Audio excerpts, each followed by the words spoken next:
What's up guys, welcome back to another video, and in this video I will show you how you can customize or edit your Phantom wallet bio. Also, if you're interested in some crypto related bonuses, I will leave some relevant links in the description below.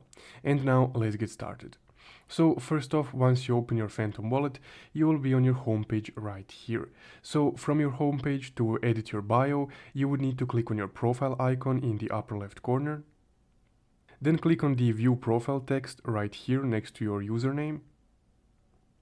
Now this little profile menu will load, so from this menu all you need to do is just click on edit profile right here. And on the edit profile tab you can change your icon right here, you can set up your username if you don't have one already, and you can of course edit your bio.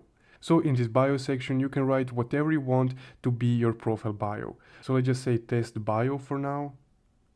And click save. Now the bio was updated and let's just check how it looks. And there we go. Once you click on view profile again, you will see your bio right here.